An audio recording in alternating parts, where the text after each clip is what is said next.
Poverty is not a lack of character, it is a lack of justice.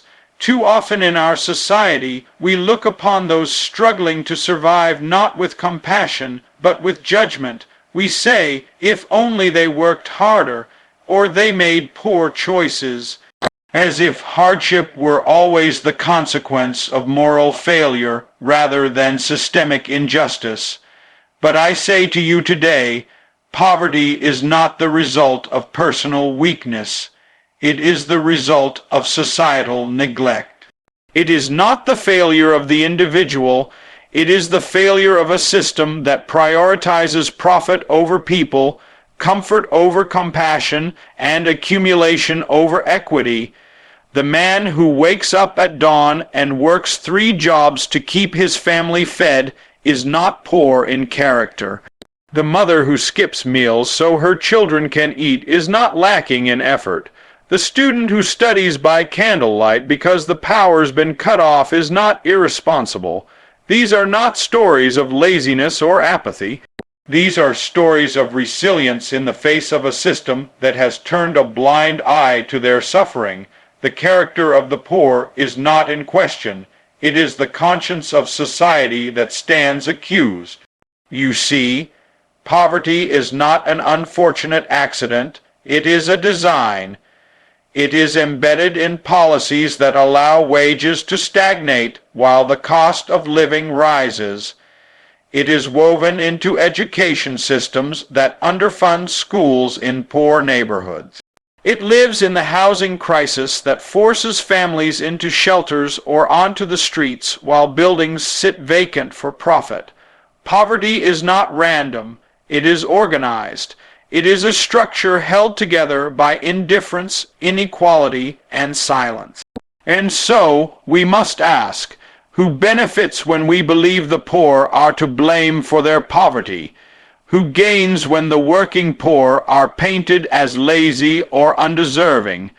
The answer is clear: those who wish to preserve the status quo. Those who profit from cheap labor, from tax breaks that rob schools and feed corporate greed, from a political system that listens more to money than to need.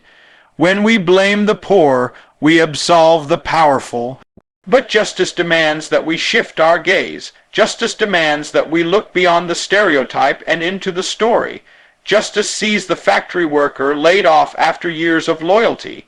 Justice sees the single parent navigating an impossible maze of childcare, bills, and dead end jobs.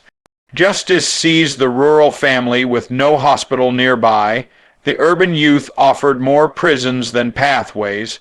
Justice does not ask, "What did you do wrong?" It asks, "What have we failed to do right?" There is enough food to feed every hungry child. There is enough wealth in this nation to house every homeless family. There is enough brilliance in every community to lift generations out of despair, if only we choose to invest in people instead of punishing poverty. We have the resources. What we lack is the will. What we lack is the collective courage to say that poverty is not inevitable, it is intolerable. What we lack is the moral clarity to declare that no child should go to bed hungry in the richest country on earth. Racism is not just a wound of the past, it is a sickness of the present. Too many believe that because the chains of slavery have been broken, the work is done. Too many assume that because the signs of segregation have come down, equality has arrived. But I say to you today, racism has not vanished, it has evolved. It has changed its garments, but not its heart. It no longer always marches with torches. Now it walks in boardrooms, lives in school zones, hides in algorithms, and breathes in policies that seem neutral but strike with deadly precision. We must stop treating racism like a relic of history. It is not buried in textbooks. It is etched into the everyday lives of millions. It is the resume with a black sounding name left unread. It is the traffic stop that turns deadly. It is the school in a black neighborhood receiving a fraction of the funding of its counterpart across town. It is the health system that delivers poorer outcomes to patients of color. It is the countless voices ignored, dismissed, and silenced, not because they lack wisdom, but because they lack whiteness. We are told to move on, to forget the past, to stop making everything about race. But when the past continues to shape the present, how can we pretend it's irrelevant? The legacy of racism is not a closed chapter. It is the ink still bleeding through the pages of our present. From the redlining of neighborhoods to the mass incarceration of black and brown bodies, racism is not a ghost. It is a living force perpetuated not only by hatred but by apathy. The danger today is not just the loud, obvious racism of hate groups. It is the quiet racism of indifference. It is the shrug when another unarmed person is shot. It is the silence when a racist joke is told in the break room. It is the privilege of looking away because it doesn't affect you directly. But neutrality in the face of racism is complicity. Silence is not safety. It is surrender, and we must refuse to surrender. We need to stop seeing racism only as individual acts of cruelty and start seeing it as a collective system of exclusion. It is in the zoning laws, the voter suppression tactics, the school prison pipelines, and the discriminatory lending practices. Racism is not just in words. It is in budgets. It is in ballots. It is in the way power is distributed and withheld. If we are to defeat it, we must name it where it lives and dismantle it where it thrives. Racism is not a black problem or a brown problem. It is a human problem. It diminishes the dignity of all who tolerate it. It poisons the soul of a nation that dares to call itself free. And we must say, without hesitation or fear, that a society built on the belief in racial hierarchy cannot call itself just. We must teach our children that love is louder than hate, that equity is greater than charity, and that justice cannot coexist with racism in any form. Violence anywhere destroys peace everywhere. We often think of violence only in its most visible forms: guns fired, bombs dropped, lives lost in moments of terror. But violence is not always loud. Sometimes it is quiet. Sometimes it hides in policy. Sometimes it looks like neglect. And yet, no matter what form it takes, violence anywhere sends ripples through the soul of humanity. It is not isolated. It is not contained. It spreads. It infects. It teaches us to fear when we should trust, to hate when we should heal. There is the violence of war, yes, but also the violence of hunger. There is the violence of the bullet, but also the violence of poverty. There is the violence of brutality, but also the violence of systems that leave people voiceless, powerless, and forgotten. When a child grows up in a neighborhood filled with gunshots, sirens, and sirens alone, where are the violins? Where are the books? Where are the safe streets to walk and the dreams to chase? That child is not just at risk. They are being robbed. Their peace is shattered long before a weapon is ever drawn, and violence doesn't stop at the border of the inner city. It finds its way into homes where women live in fear. It finds its way into schools where children are bullied for being different. It finds its way into hearts when people are taught to distrust their neighbor because of skin color, religion, or love. Violence anywhere is a signal that somewhere, somehow, humanity has lost its way. And that signal cannot be ignored. we must understand that peace is not merely the absence of war. It is the presence of justice, of opportunity, of human dignity. If there is violence in one part of our city, none of us are truly safe. If there is fear in one community, all our futures are at risk. You cannot build a peaceful society by ignoring the cries of those who suffer. You cannot build safety on silence, and you cannot claim peace when the foundation is cracked by inequality and oppression. When a country spends more on weapons than on wisdom, more on prisons than on schools, more on policing than on prevention, it is not protecting peace, it is perpetuating fear. True peace is proactive. It is built in classrooms, not courtrooms. It is built in homes where love replaces trauma. It is built in systems where the most vulnerable are lifted up, not locked away. And until we build that kind of peace, violence will continue to whisper and shout across every zip code, no matter how far removed we may feel. There is also the violence of words, the language that dehumanizes, divides, and diminishes. When we speak of others as less than, as undeserving, as dangerous, we are sowing seeds that bloom into acts of hate. Violence begins in the heart, grows in the mind, and is unleashed by the tongue long before it takes form in the world. So, if we are to end violence, we must begin by changing the way we see one another, not as threats, not as enemies, but as members of one human family. We cannot fight evil with silence, we must speak truth with courage.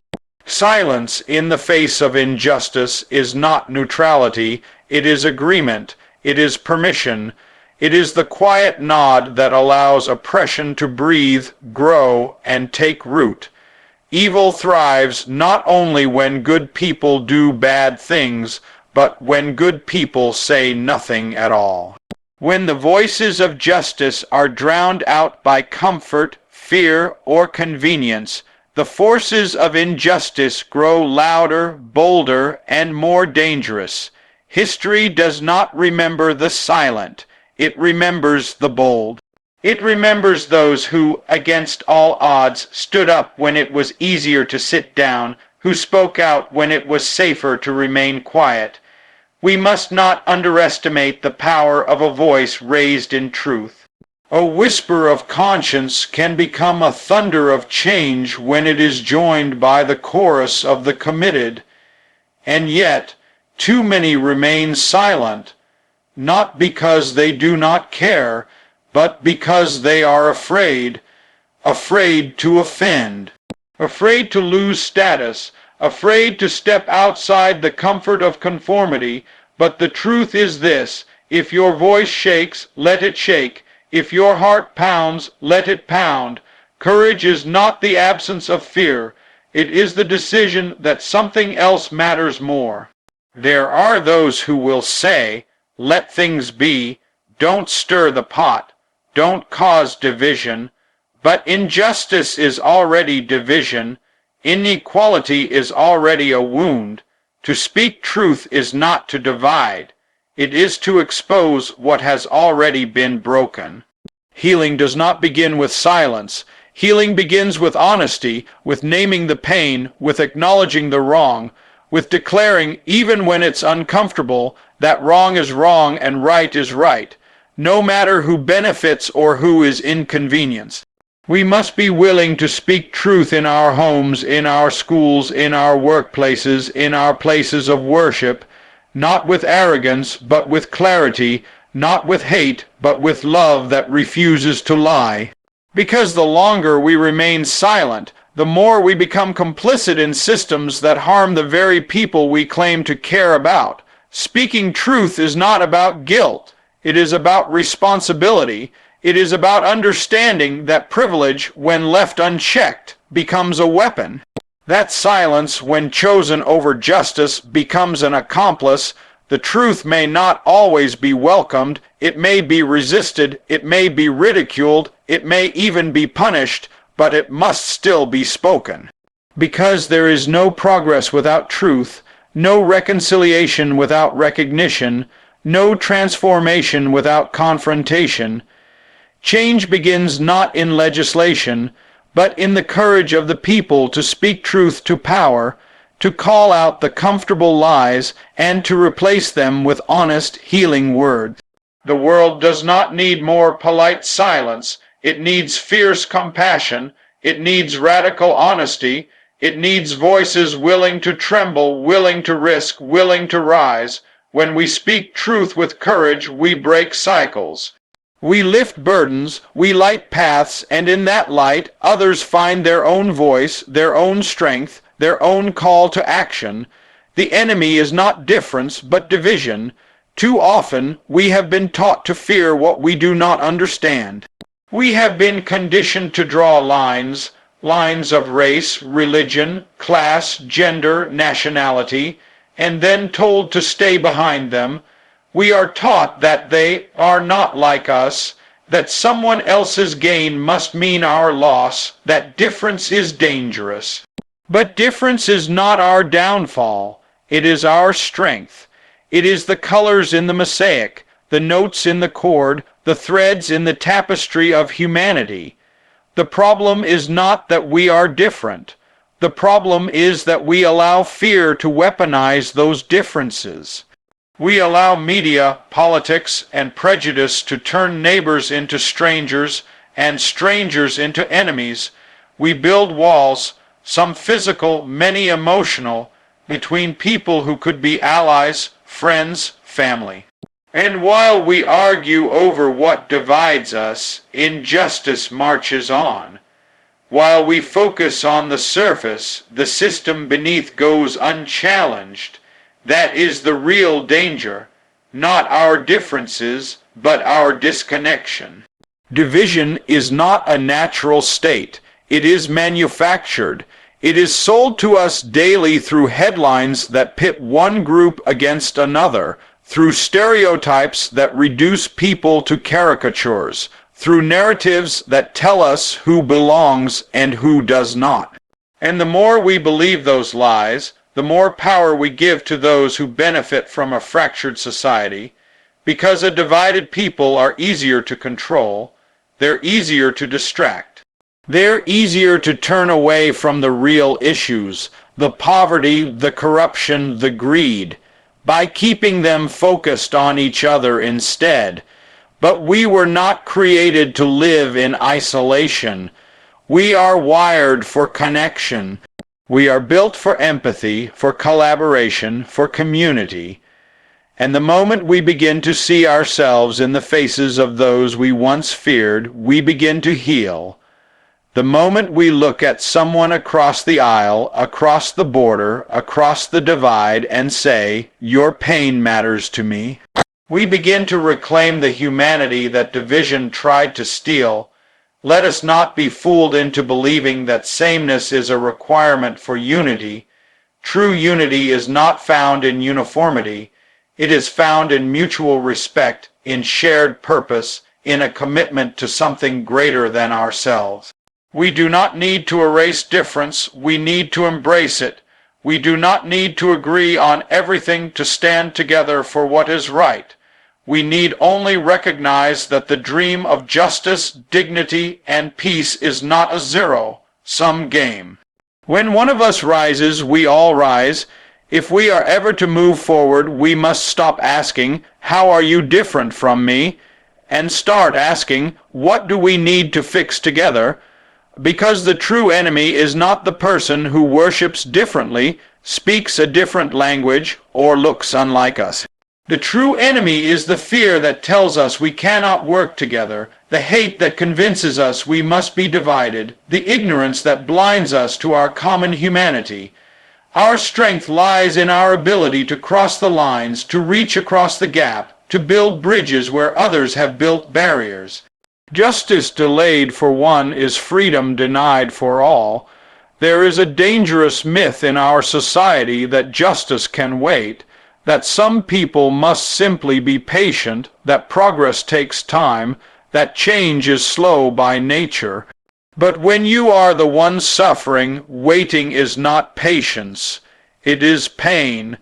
When your child is hungry, when your rights are denied, when your community is targeted, delayed justice feels like betrayal. It is a message that your dignity can be postponed, that your suffering is somehow more tolerable, more acceptable, more optional. Justice is not a luxury to be rationed out over decades, it is a right. And when that right is withheld from one group, it compromises the moral foundation of us all. We cannot claim to be a free society if some are still shackled by poverty, by discrimination, by systemic barriers that others never have to face. Freedom is not simply the absence of chains, it is the presence of opportunity, of security, of equality before the law. And when any of these are denied to some, they are made fragile for everyone. Too often, we hear leaders say, "Now is not the time."